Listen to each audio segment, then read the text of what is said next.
Friends, ये video में 25 question हम करने वाले हैं। इस वीडियो में बहुत ज़्यादा इंपॉर्टेंट ये क्वेश्चन लिए गए हैं और डिटेल्स में मैं आपको बताते हुए चलूँगा। और भी कुछ इंपॉर्टेंट जो एग्जाम पॉइंट ऑफ व्यू से बहुत इंपॉर्टेंट डेटा है वो मैं आपको साथ में से आपके साथ शेयर करते हुए चलूँगा। ठीक है, तो चलिए अब हम वीडियो को स्टार्ट करते हैं।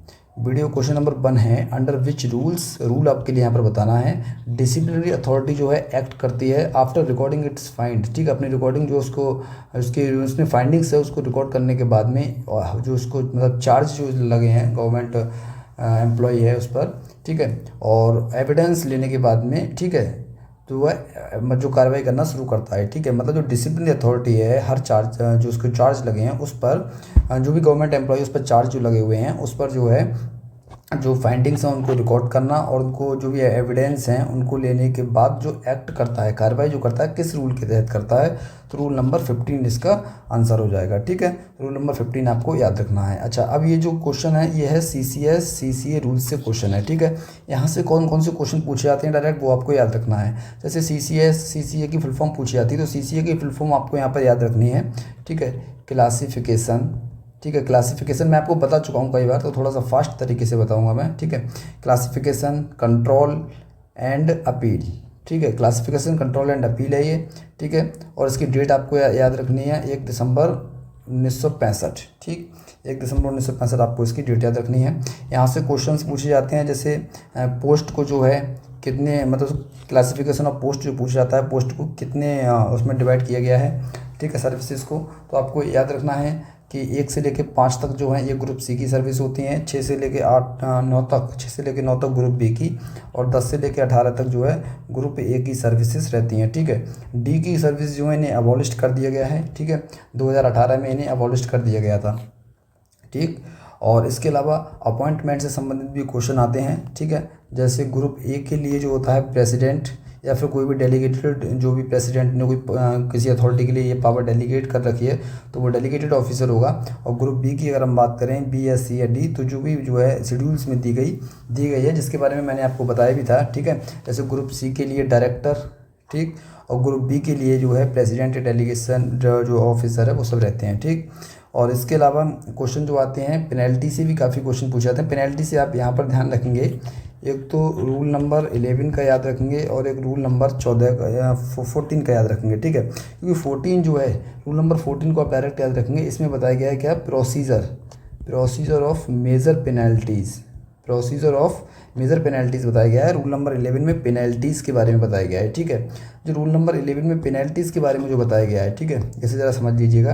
रूल नंबर 11 जो है इसमें पेनल्टीज़ के बारे में जो बताया गया है, एक सेकेंड, ठीक है, उसमें जो पेनल्टीज़ बताई गई हैं उसमें बताई गई हैं मेजर पेनल्टी और माइनर पेनल्टी कौन कौन सी होती हैं। ठीक है, मेजर पेनल्टी और माइनर पेनल्टी के बारे में बताया गया है। ठीक, तो इसमें कौन कौन सी होती हैं, जैसे हम माइनर पेनल्टी की बात करें, पहली कौन सी हो जाएगी, सेंश्योर। ठीक है, दूसरी कौन सी है, होल्ड प्रमोशन, फिर होल्ड इंक्रीमेंट। ठीक है, और फिर रिकवरी, मतलब रिकवरी में कौन कौन सी आ जाती है, फिर एक तो रिकवरी में आ जाती है रिडक्शन ऑफ लोअर स्टेज। ठीक, रिडक्शन ऑफ लोअर स्टेज, ठीक है, ये वाली इसमें आ जाती है 3 के अंतर्गत ये आती है। ठीक है, तो ये कितनी हो गई, 4 तरीके की यहाँ पर टोटल पेनल्टीज़ बन गई। ठीक है, और इसके अलावा हम मेजर पेनल्टीज़ देखेंगे। मेजर पेनल्टीज़ में कौन कौन सी, इसमें आती है रिडक्शन टू लोअर स्टेज। ठीक है, रिडक्शन टू लोअर स्टेज इसमें भी होती है, जो कि अनस्पेसिफाइड पीरियड्स के लिए होती है, रिडक्शन टू लोअर स्टेज, और रिडक्शन टू टाइम स्केल। ठीक है, इसके अलावा और जो कंपलसरी रिटायरमेंट होता है, ठीक है, कंपलसरी रिटायरमेंट के अलावा जो है और होता है रिमूवल और डिसमिसल। ठीक है, रिमूवल डिसमिसल। ठीक है, रिमूवल और डिसमिसल हो गया। ठीक, अच्छा, डिसमिसल का जो केस होता है इसमें जो है कोई भी फिर फर्दर एम्प्लॉयमेंट कुछ भी नहीं किया जा सकता। ये डिसमिसल वाले केस में अगर एक बार डिसमिस कर दिया जाता है किसी भी गवर्नमेंट एम्प्लॉय को, तो वो आगे चलकर कोई भी जो है मतलब एम्प्लॉयमेंट नहीं ले सकता, कोई भी नौकरी सरकारी गवर्नमेंट वो नहीं ले सकता डिसमिसल वाले केस में। ठीक है, तो ये चीज़ें जो है आप यहाँ से क्वेश्चन बनते हैं, ये सारी चीज़ें आपको बहुत अच्छी तरह याद रखना है। ठीक है, कुछ चीज़ें मैंने आपको यहाँ पर रिवाइज कराई। अब देखते हैं क्वेश्चन नंबर 2 के बारे में। सेकंड क्वेश्चन क्या है, क्वेश्चन नंबर 2 है, what is the time limit for discovery of production of any which are in position of government but not mention in the list of referred in sub rule 3 of 14। ठीक है, तो देखिए इसमें क्या पूछा गया है कि जो भी मतलब जो डॉक्यूमेंट वगैरह हैं, ठीक है, अगर वो गवर्नमेंट के पास में है और जो भी चार्ज ऑफिसर है, ठीक है, चार्ज जो भी ऑफिसर है वो अगर डिमांड करता है तो उसके लिए टाइम पीरियड पूछा गया, what is the time limit, क्या टाइम लिमिट है उसके पीछे। ठीक है, तो इसमें क्या है, इसमें जो ऑप्शन होगा ऑप्शन नंबर 1 इसका बिल्कुल करेक्ट आंसर होगा। ठीक है, तो जो टाइम लिमिट है, जो भी डॉक्यूमेंट जो है जो कि गवर्नमेंट की पोजीशन में है अभी, ठीक है, मेंशनड जो कि नहीं है सब रूल 3 और जो रूल 14 जो है जिसमें पूरी मेजर पेनल्टीज़ कैसे लगती है उसकी पूरी प्रोसीडिंग पूरी बताई गई है। ठीक है, तो उसमें ये है कि जैसे मैं आपको यहाँ समझाता हूँ, जैसे चार्ज ऑफिसर कोई डॉक्यूमेंट को डिमांड करता है, ठीक है, गवर्नमेंट के पास से कोई डॉक्यूमेंट लेता है, ठीक है, तो उसके लिए कितने दिन मिनिमम जो है उसे देने के लिए कितना समय, तो 10 दिन का समय मिनिमम जो है निर्धारित होता है, उस विद इन 10 डेज उसे देने पड़ते हैं वो डॉक्यूमेंट। ठीक, तो ये चीज़ आपको यहाँ पर याद रखना। देखो इस केस में एक आप छोटी सी प्रोसेस आप ध्यान रखिएगा इस केस के अंदर। ठीक, मैं आपको यहाँ पर एक छोटी सी प्रोसेस आपको यहाँ पर बता रहा हूँ कैसे ये चलता है केस। जैसे मैंने यहाँ पर जो पुरानी वीडियोस आपको आपने मतलब पढ़ाया है यूसीसी रूल्स, उसमें मैंने आपको बताया था कि चार्ज शीट जो है बना दी जाती है इंक्वायरी करने के लिए। मतलब जैसे सबसे पहले डिसिप्लिन अथॉरिटी क्या करती है, एक चार्ज शीट दे देता है, मतलब चार्ज शीट जो है गवर्नमेंट सर्वेंट को दे दी जाती है कि आपके ऊपर ये आरोप लगाए गए हैं। ठीक है, तो उसके लिए जो है डिफेंस वगैरह देना होता है। ठीक है, तो उसी तरीके से मैं यहाँ पर बात कर रहे हैं इस चार्ज शीट। ठीक है, चार्ज शीट है ये चार्ज शीट जो है जो गवर्नमेंट डिपार्टमेंट है उसने इश्यू करी किसके लिए, उसके गवर्नमेंट सर्वेंट के लिए कि आप पर ये आरोप लगाए गए हैं। ठीक है, तो जो गवर्नमेंट सर्वेंट है, ठीक है, ये अपना डिफेंस स्टेटमेंट देगा। ठीक है, डिफेंस स्टेटमेंट देगा, मतलब ये बताएगा ना कि ये आरोप इसके ऊपर लगे हैं, तो उसको मतलब डिफेंस में अपने कुछ बताना पड़ेगा कि हाँ ये बात सच है या नहीं है। ठीक है, तो उसके लिए जो है ये जो चार्ज ऑफिसर है, ठीक है, इसे हम बोलते हैं चार्ज ऑफिसर, इसी को ये चार्ज ऑफिसर डिफेंस स्टेटमेंट देगा। तो इसकी टाइमलाइन आप याद रखिएगा, अगर माइनर पेनल्टीज़ के लिए है, मतलब ठीक है, माइनर अगर कोई पेनल्टी के लिए चार्ज शीट इश्यू है तो उस केस में उसे जो है विद इन 10 डेज रिप्लाई करना है, और मेजर के लिए जो है ये विद इन 15 डेज रिप्लाई करेगा, और इसे एक्सटेंड भी करवा सकता है 45 डेज के लिए। ठीक है, 45 डेज के लिए एक्सटेंड भी करवा सकता है। फिर उसके बाद में एक टाइमलाइन आपको याद रखनी है कि जो चार्ज ऑफिसर है, ठीक है, ये सब काम हो गया, उसके बाद में जो चार्ज ऑफिसर है इसकी ये रिसीव करता है, चार्ज ऑफिसर को रिसीव होता है नोटिस। ठीक है, नोटिस होता है किसकी तरफ से, फ्रॉम आईओ, इंक्वायरी ऑफिसर की तरफ से एक नोटिस आता है चार्ज ऑफिसर के पास में कि हाँ, जैसे मान लीजिए जो चार्ज ऑफिसर था इसने मना कर दिया कि हाँ मेरे ऊपर ये आरोप गलत लगाए गए हैं। ठीक है, लेकिन फिर इसकी इंक्वायरी होगी तो इंक्वायरी ऑफिसर जो है इसे एक नोटिस भेजेगा चार्ज ऑफिसर को कि आपके ऊपर जो है इंक्वायरी शुरू होगी। ठीक है, तो जब ये जो नोटिस जो है चार्ज ऑफिसर को मिल जाता है, ठीक है, तो फिर ये क्या करता है, जब इसे नोटिस मिल जाता है मतलब इस केस में, तो ये चार्ज ऑफिसर क्या करेगा, फिर विद इन 10 डेज ये जो है सीओ रिप्लाई करेगा। ठीक है, कि इस डेट के लिए मतलब वो अवेलेबल है या नहीं है। ठीक है, ऐसा कुछ करके। ठीक है, अच्छा ये जो है 10 डेज इसके लिए एक्सटेंड भी करा सकता है, जहाँ बात हो रही है इसकी कि 10 डेज जो है ये मतलब इसके लिए और मिल सकते हैं, ये डिमांड कर सकता है कोई रिक्वायरिंग जो डॉक्यूमेंट इसे चाहिए। ठीक है, जो डॉक्यूमेंट इसे चाहिए उसके लिए डिमांड कर सकता है जो कि चार्ज शीट में लिस्ट में नहीं थे। ठीक है, जो इस लिस्ट में नहीं थे तो वो 10 डेज़ के अंदर उसे बढ़ा सकते, मतलब 10 डेज़ में और उसे प्लस 10 डेज उसे मिल जाते हैं। ठीक है, जो उस लिस्ट में नहीं थे तो वो कुछ डॉक्यूमेंट मतलब डिमांड कर सकता है जो कि 10 डेज़ में उसे वो मिलेंगे। ठीक है, अच्छा मतलब 10 डेज़ में उसे वो डिमांड करना है प्लस 10 डेज़ में। ठीक, अच्छा फिर आप उसके बाद आपको एक टाइम लाइन यहाँ पर आपको याद रखना है टाइम, कि जब विद इन 1 मंथ, ठीक है, 1 मंथ जो है डिपार्टमेंट रिप्लाई दे देगा जो रिसिप्ट उसे मिली है, मतलब डिपार्टमेंट के लिए कि ये डॉक्यूमेंट उसे देने 1 मंथ के अंदर वो रिप्लाई देगा डिपार्टमेंट। अगर वो डॉक्यूमेंट नहीं है तो नॉन अवेलेबिलिटी सर्टिफिकेट वगैरह इश्यू करेगा। ठीक, और फिर अब कुछ क्वेश्चन यहाँ से बनते हैं, जैसे पीओ जो होता है प्रेजेंटिंग ऑफिसर जो होता है, मतलब जो डिपार्टमेंट की तरफ से आप कह सकते हैं एक वकील होता है, डिपार्टमेंट की तरफ से हो गया। वकील हालांकि ऐसे नहीं होता, मतलब एक आपको समझने के लिए बता रहा हूँ मैं ये कि एक लॉयर टाइप में, मतलब ये डिपार्टमेंट की तरफ से केस लड़ता है। ठीक है, तो प्रेजेंटिंग ऑफिसर बोलते हैं। ठीक है, तो एक क्वेश्चन आता है कि पीओ ब्रीफ जो है वो कितने दिन में तैयार करता है, तो आपको याद रखना है 15 डेज़ में। ठीक है, विद इन 15 डेज। और फिर जो आईओ जो है मतलब इसमें 15 डेज़ का ही टाइमलाइन ज़्यादा चलता है। ठीक है, जो इंक्वायरी ऑफिसर है वो जो है सीईओ के लिए ब्रीफ देता है 15 डेज़ में, तो 15 डेज़ की आप टाइमलाइन जो है इसके लिए याद रख सकते हैं। ठीक है, तो इतनी चीज़ें आपको जो है यहाँ पर याद रखना है इस तरीके से। हालांकि आपने मेरी पुरानी वाली वीडियोस जो हैं वो भी आपने देखी होंगी, मैंने उसमें ये सारी चीज़ें बताई हैं डिटेल में, ठीक है। जो ओल्ड अभी तो मैंने कुछ न्यू वीडियो जो अपलोड की हैं वो तो आपने देख ही ली होंगी, पुरानी वाली जो वीडियोज़ हैं वो जरूर देख जाइएगा। उसमें भी मैंने जो है जो टॉपिक इस बार कवर नहीं किए हैं वो मैंने पुराने पहले कवर कर रखे हैं, ठीक है। तो वो वाली आप जरूर देख लीजिएगा, यूट्यूब पर आप मिल जाएंगी, जब आप पुरानी वीडियोज़ देखेंगे तो वहाँ पर आपको मिल जाएंगी, ठीक है। अब बात करते हैं नेक्स्ट क्वेश्चन की। नेक्स्ट क्वेश्चन है, can an inquiry authority question a government servant after the close office case to close office to, तो ये टू यहाँ नहीं होगा, ये होगा close.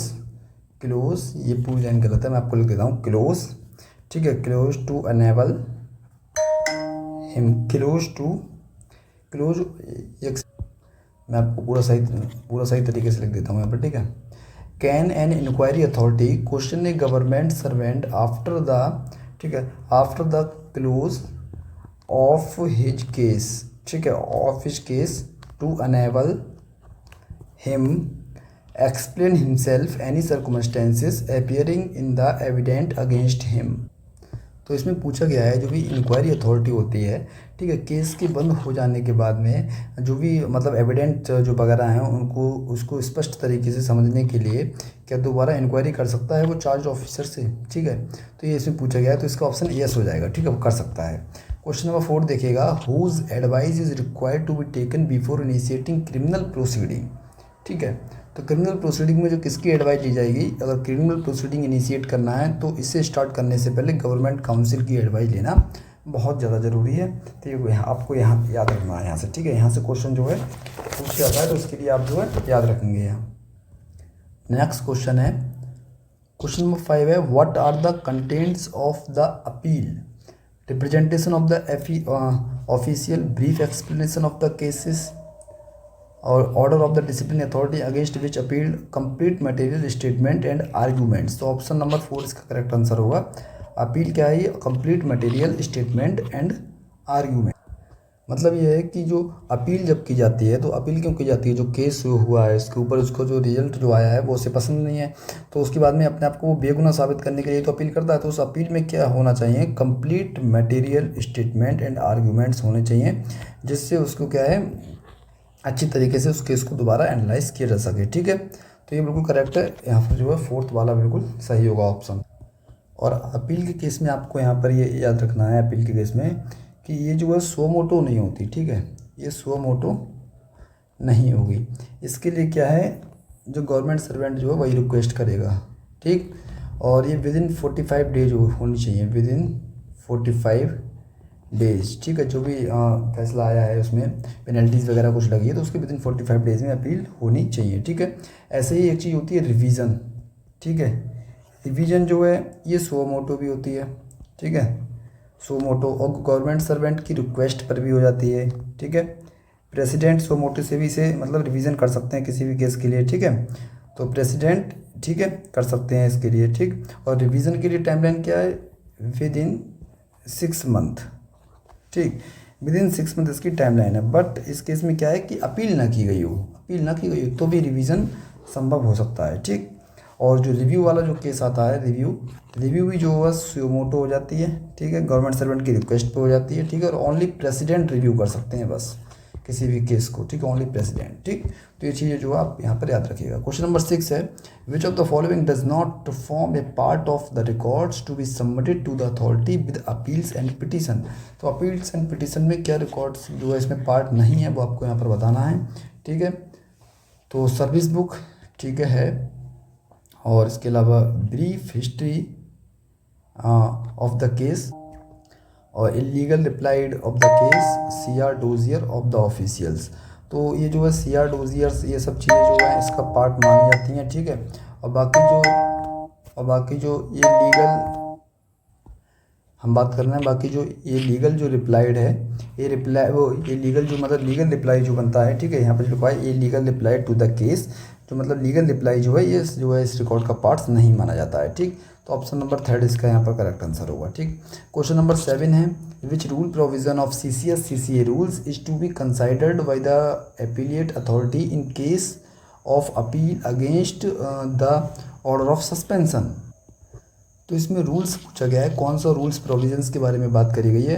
Considered by the appellate authority जो है किस रूल के लिए जो कंसाइडर करेगा, इन case of appeal against the order of suspension के अगेंस्ट में जो है अपील करी गई है। तो ठीक है, तो इसका जो है इसका रूल नंबर 10 हो जाएगा। ठीक है, इसमें जो है इसकी बात करी गई है, रूल नंबर 10 में जो है सस्पेंशन की बात करी गई है। तो पूरा जो रूल नंबर 10 है इसका करेक्ट। ठीक है, अब इसमें हम बात कर लेते हैं सस्पेंशन के बारे में। देखो सस्पेंशन रूल 10 से संबंधित है। ठीक है, तो सस्पेंशन पता है कि जैसे कि जब भी कोई डिसिप्लिनरी प्रोसीडिंग इनिशिएट की जाती है तो गवर्नमेंट सर्वेंट को सस्पेंड किया जाता है। ठीक है, और एक होता है डीम्ड सस्पेंस। तो ये दो चीज़ें होती हैं, डीम्ड सस्पेंस तो मतलब मोर देन अगर 48 आवर्स डिटेंशन है। ठीक है, 48 आवर्स डिटेंशन है तो डीम्ड सस्पेंस माना जाता है। ठीक है, और इस सस्पेंशन केस में आपको एक चीज़ यहाँ पर याद रखनी है, सस्पेंशन केस में कि जैसे जो जब गवर्नमेंट सर्वेंट के लिए सस्पेंड किया गया है। ठीक है, गवर्नमेंट सर्वेंट को सस्पेंड जब किया गया है तो विद इन 3 मंथ, ठीक है 3 मंथ के अंदर वो रीज़न बताना पड़ेगा उसके लिए। मतलब डिपार्टमेंट जो उसे रीज़न बताएगा कि उसे क्यों सस्पेंड किया गया है। ठीक है,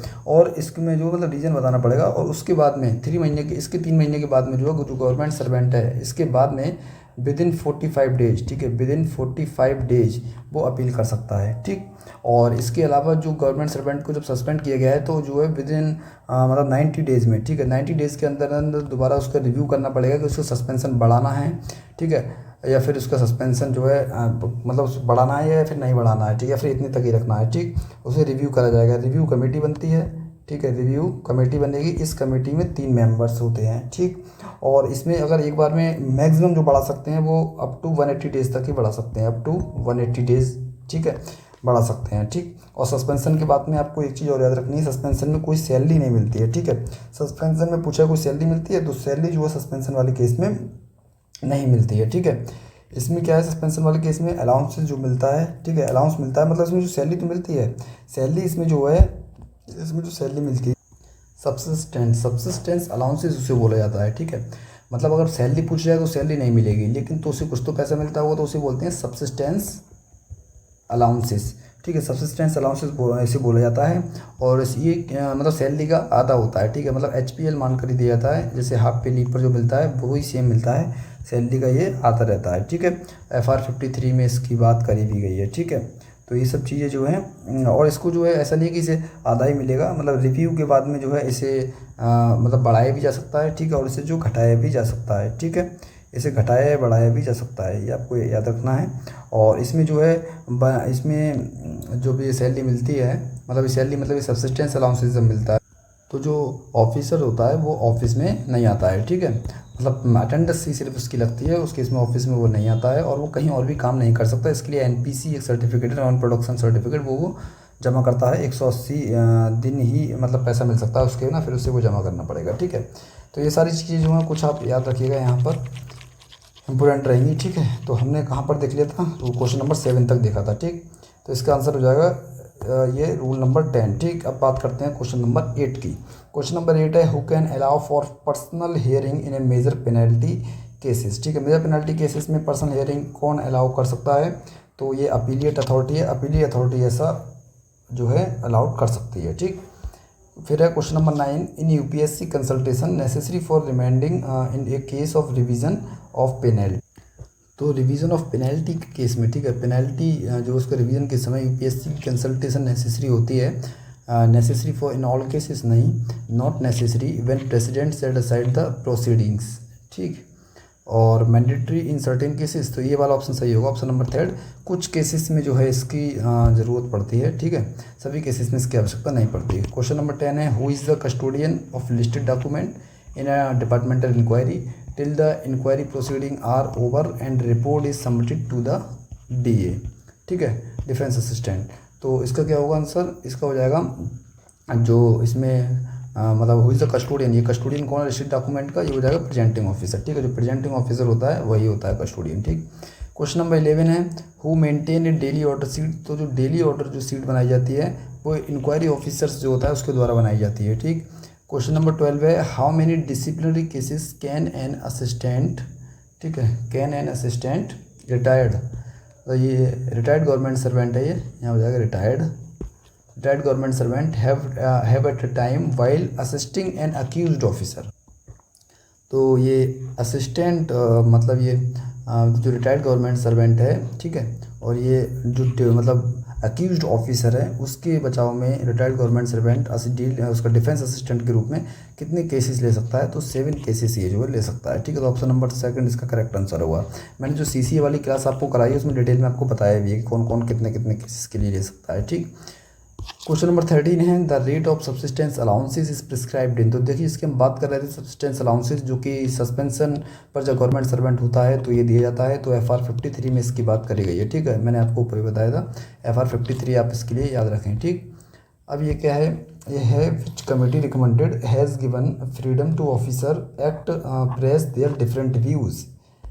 विच कमेटी रिकमेंडेशन, ठीक है, कौन सी कमेटी की रिकमेंडेशन है, मतलब उसने रिकमेंडेशन दी है freedom to officer express their different view.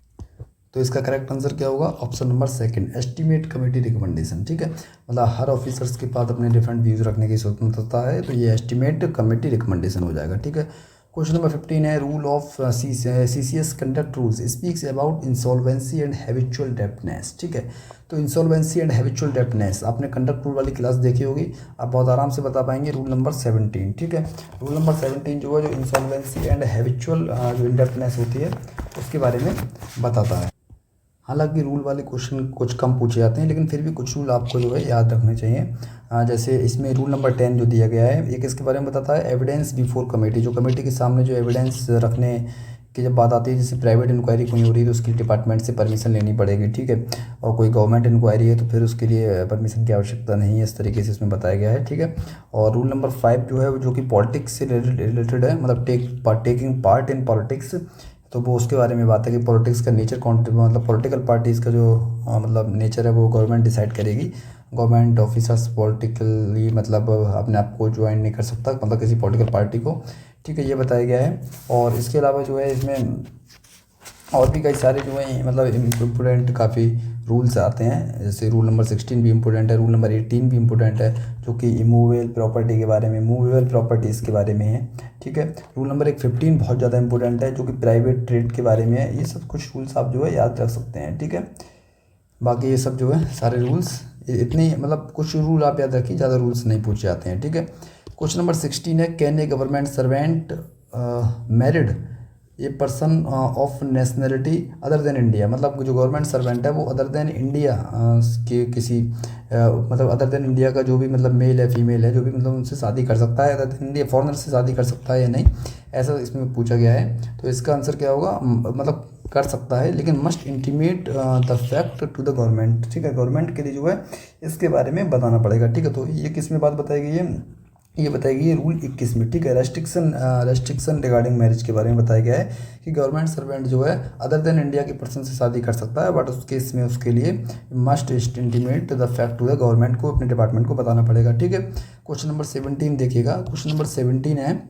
As per CCS conduct rule a government servant in the bona fide discharge of is official duties. ठीक है, अपनी ड्यूटीज से वो पूरी तरीके से डिस्चार्ज हो चुका है, कैन पब्लिश ए बुक और participate a public media as per rule. किस रूल के अकॉर्डिंग जो है वो मतलब अपने जो उसकी ड्यूटीज़ थी वो पूरी तरीके से उससे डिस्चार्ज होने के बाद में वो अपनी बुक पब्लिक कर सकता है या पार्टिसिपेट कर सकता है पब्लिक मीडिया में, तो किस रूल के अकॉर्डिंग जो है वो ऐसा कर सकता है। तो ये आपने पढ़ा होगा, रूल नंबर 8 इसमें पढ़ा होगा। ठीक है, रूल नंबर 8 के 2 में जो दिया गया है, ठीक है, कनेक्शन विद प्रेस मीडिया वाला जो रूल है तो वो उसमें दिया गया है। ठीक है, तो आप जो है वो रूल देखिएगा तो ये 8 जो रूल नंबर 8 का 2 हो जाएगा। ठीक है, और नेक्स्ट है इसमें question number 18 right to freedom guarantee how many rights under article 19।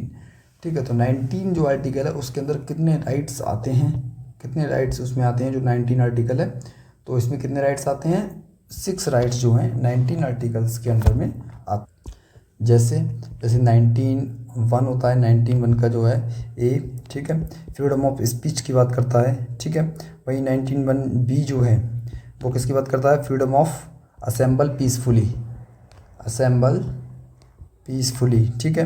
वहीं सी की अगर हम बात करें तो क्या करता है, कोऑपरेटिव सोसाइटीज़, मतलब freedom of association of cooperative societies जो होती हैं, तो सी से मतलब कोऑपरेटिव सोसाइटीज़ नाम से आप याद रख सकते हैं। ठीक है, कोऑपरेटिव सोसाइटीज़ बनाना, यूनियंस बनाना, इस सब की फ्रीडम देता है। ठीक है, और डी जो है वो मूवमेंट की, फ्रीडम ऑफ मूवमेंट, मतलब भारत में कहीं भी घूमने की आज़ादी, डी देता है। ठीक है, और उसके बाद में ई जो है ये क्या देता है, रिसाइड एंड सेटल के बारे में बताता है, रिसाइड एंड सेटल, मतलब भारत में कहीं भी बसने की स्वतंत्रता ये देता है, ठीक है। 19 जो इसके बाद में जी जो है, ठीक है, एफ को थोड़ा दिया गया है। जी जो है वो क्या बताता है, प्रोफेशंस के बारे में बताता है, ऑक्यूपेशंस के बारे में बताता है, ऑक्यूपेशंस या प्रोफेशंस इस सब के बारे में बताता है, ठीक है। तो ये काफ़ी इंपॉर्टेंट है, ये भी थोड़ा सा याद रखिएगा, क्योंकि क्वेश्चन कभी पेपर अगर हार्ड हुआ तो कुछ हो सकता है क्वेश्चन पॉलिटिकल, मतलब जो क्वेश्चन है पॉलिटिकल वो भी पूछे जा सकते हैं, ठीक। वो हम थोड़ा कुछ क्वेश्चन ये भी कर लेते हैं। तो क्वेश्चन नंबर 19 है, which article of the constitution describe the consolidated fund of India. तो कंसोलिडेटेड फंड ऑफ इंडिया के लिए किसमें बताया गया है, वो आपको देखना है। इसमें क्या 366, 266, 176 और 186, तो कौन से आर्टिकल में बताया गया है, इसमें आर्टिकल है इसमें 266, ठीक है। मैंने बताया भी ये कई सारी क्लासों में, इसमें 266 में कंसोलिडेटेड फंड ऑफ इंडिया की बात की गई है। क्वेश्चन नंबर 20 है, who decide if will is money will, money will है या नहीं है, ये कौन डिसाइड करेगा।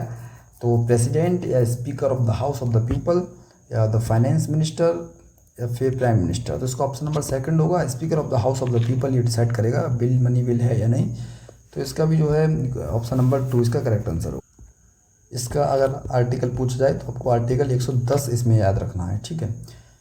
Who is responsible for estimating the likelihood of saving और excess every month and regularising them, ठीक है।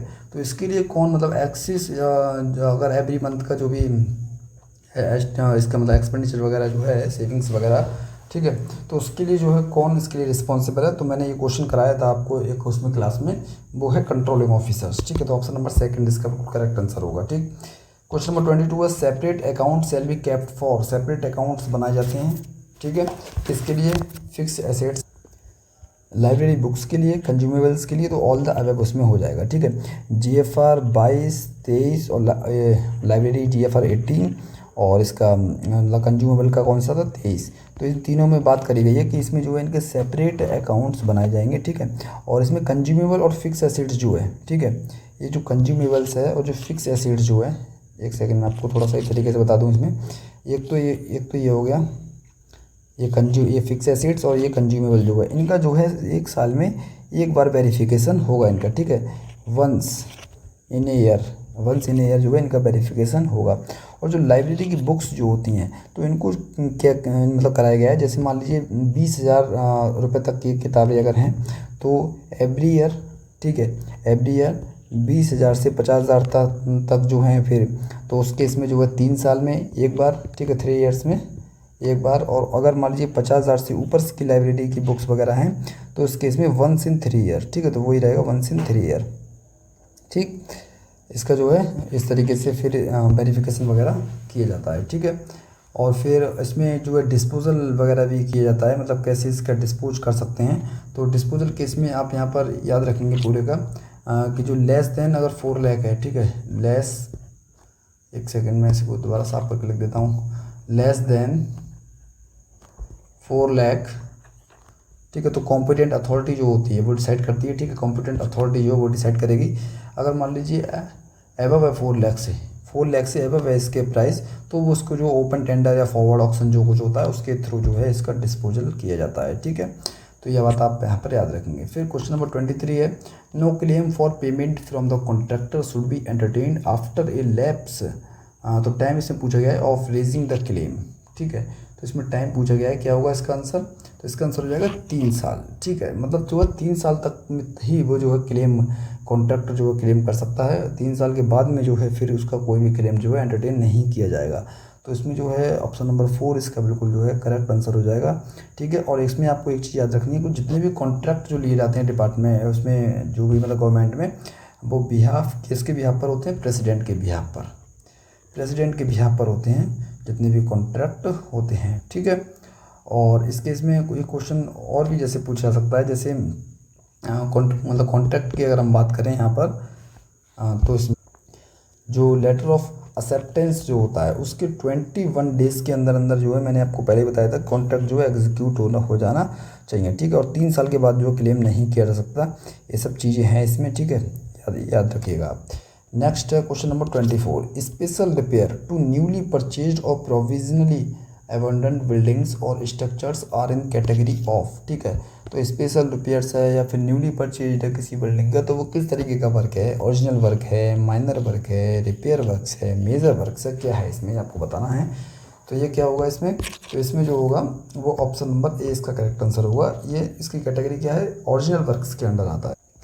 अच्छा, और ये जो माइनर वर्क जो होता है, जैसे कोई स्पेशल कोई रिपेयर वगैरह करा दिया, छोटा मोटा जो काम होता है स्पेशल रिपेयर करा दिया, किसी बिल्डिंग को थोड़ा सा दोबारा कुछ उसमें मतलब बना दिया, तो वो जो है एक तरीके से क्या है, नहीं ये जो मैं मतलब ये जो मतलब स्पेशल रिपेयर वगैरह, तो ये वाले जो वर्क हैं ये ओरिजिनल वर्क के हैं। माइनर वर्क के मैं क्या बता रहा हूँ, कुछ छोटे मोटे जो भी कुछ रिपेयर के काम होते हैं, स्मॉल रिपेयर इसमें आता है, ठीक है, स्मॉल रिपेयर है इसका, ठीक है। और जो रिपेयर वाले हैं वो तो होते हैं जो कि रूटीन में मतलब मेंटेनेंस रहता है ऑफिस के अंदर, जो भी रूटीन मेंटेनेंस है वो इसके अंडर में आ जाता है, ठीक।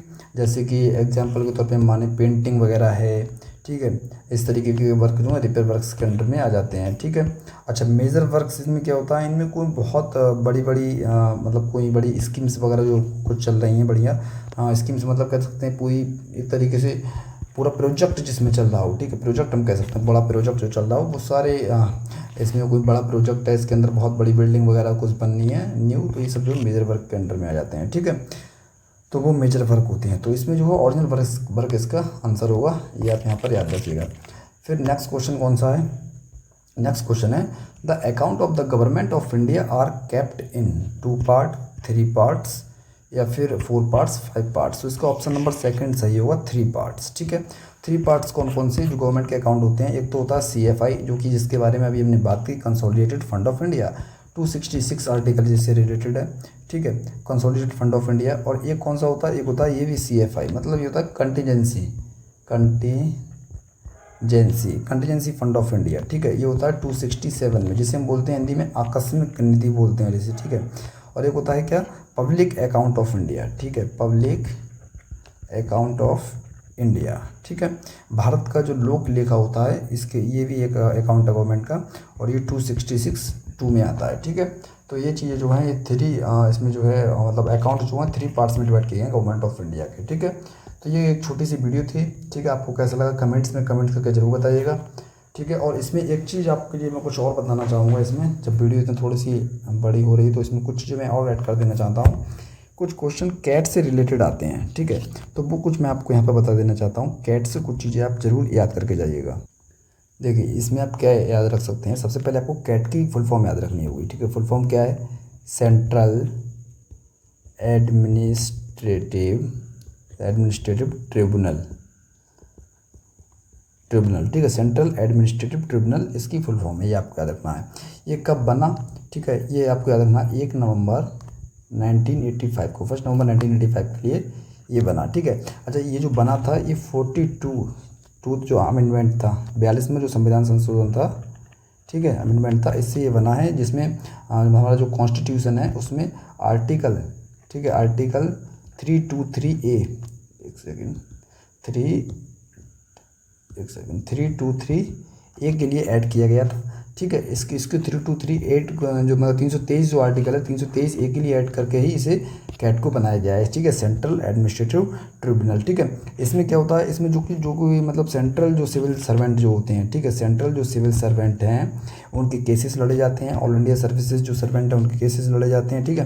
किन के केस नहीं लड़े जाते, जैसे डिफेंस फोर्सेस हैं, ठीक है, डिफेंस फोर्स नहीं लड़े जाते इसमें केस, ठीक है। इसके अलावा जो सुप्रीम कोर्ट है ना, सुप्रीम कोर्ट के जो भी मतलब एम्प्लॉई हैं उनके केस इसके अंडर में नहीं आते। इसके अलावा पार्लियामेंट है, ठीक है, पार्लियामेंट के जो भी एम्प्लॉयज़ हैं वो इसके अंडर में नहीं आते। और इसके अलावा सेक्रेटरीट वगैरह जो है वो इसके अंडर में नहीं आते, ठीक है। तो ये भी आप याद रखिएगा, यहाँ से क्वेश्चन आ सकता है। और इसके जो मेंबर्स जो होते हैं ना, इसके जो मेंबर, ठीक है, CAT के जो मेंबर हैं इसके मेंबर्स जो अपॉइंट किए जाते हैं, ठीक है, मेंबर्स इसके जो अपॉइंट किए जाते हैं वो प्रेसिडेंट के द्वारा उन्हें अपॉइंट किया जाता है, ठीक है। और इनकी जो मेंबर्स की जो इनका मतलब कह सकते हैं टाइम पीरियड जो उनका होता है, टाइम पीरियड से क्वेश्चन अगर आता है तो आपको याद रखना है 5 ईयर्स या 65 ईयर्स, तो 5 वर्ष के लिए या फिर 65 वर्ष की एज वो जो भी पहले अगर मतलब वो ले लें। ये मेंबर्स के लिए नहीं है, ये मतलब चेयरमैन के लिए है, ठीक है। ये चेयरमैन के लिए रहेगी 5 या 65 वर्ष, ठीक है। मेंबर्स, अच्छा ये जो मेंबर्स और चेयरमैन जो अपॉइंट किए जाते हैं इसमें वो तो प्रेसिडेंट के द्वारा किए जाते हैं। मेंबर्स और चेयरमैन दोनों की यहाँ बात मैं कर रहा हूँ, ठीक है। और इन्हें चेयरमैन के बारे में बता रहा था मैं, ये 5 साल और 65, ठीक है। वहीं अगर मेंबर्स की अगर मैं बात करूँ तो इसमें सेम वही हो जाएगा, 5 ईयर्स तो वही रहेंगे, बट ये जो मैक्सिमम एज 62 ईयर्स हो जाएगी, ठीक है। जो भी पहले हो तब उन्हें जो है फिर वो रिटायर होते हैं, ठीक है। और इसमें जो है जैसे मान लीजिए कैट का कोई डिसीजन आया तो क्या उसे सुप्रीम कोर्ट में मतलब जो है उसे मतलब एक तरीके से सुप्रीम कोर्ट में उसको उसके खिलाफ चुनौती दी जा सकती है क्या? तो इसमें नो, मतलब कैट की कोई डिसीजन है उस केस को उसके खिलाफ अगर आप कहीं जाना चाहें तो फिर किस में जा सकते हैं? तो हाई कोर्ट जो होते हैं, ठीक है। हाई कोर्ट में जो है जा सकते हैं कैट के जो भी मतलब जो भी फैसले आते हैं उसके खिलाफ, ठीक है। तो कैट के बारे में ये सब चीज़ें कुछ आप जो है याद रखेंगे।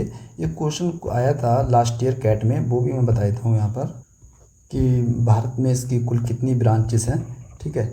तो ब्रांचेस से अगर ये क्वेश्चन आता है तो ब्रांचेस को आपको 19 याद रखना है, ठीक है। टोटल जो है 19 ब्रांचेस इसकी हैं, जिसमें प्रिंसिपल अगर ब्रांच पूछा जाए, प्रिंसिपल ब्रांच के बारे में बात हो तो आप न्यू दिल्ली याद रखिएगा, ठीक है। न्यू दिल्ली प्रिंसिपल ब्रांचेस है, बाकी तो बहुत सारी सिटीज़ में हैं, लखनऊ, अहमदाबाद, कई सारी सिटीज़ में इसकी ब्रांचेस हैं इसकी, ठीक है। तो ये चीज़ें जो है आप याद रखेंगे। जुडिशियल एडमिनिस्ट्रेटिव मेंबर्स इसके अलग अलग रहते हैं, ये सब चीज़ें हैं, ठीक है। अब वीडियो कैसा लगा तो आप कमेंट करके बताइएगा, ठीक है। और आप रिवीजन करते रहिएगा, जितना ज़्यादा आप रिवीजन करेंगे उतना बढ़िया रहेगा। सारा कुछ रिवीजन करिए, जो भी मैंने और पहले वीडियो में बता चुका है वो सब रिवीजन करिए। मैंने स्ट्रेटजी जो पुरानी वीडियोज़ में बता रखी है वो सारा अच्छे तरीके से फुल पढ़ के जाइएगा, कंप्लीट, कुछ भी छोड़ के नहीं जाना, 100% पूरा पढ़ के जाना है, तब पेपर देना है, ठीक है। तो चलिए मिलते हैं नेक्स्ट वीडियो में, अगर टाइम मिलेगा तो मैं एक और वीडियो अपलोड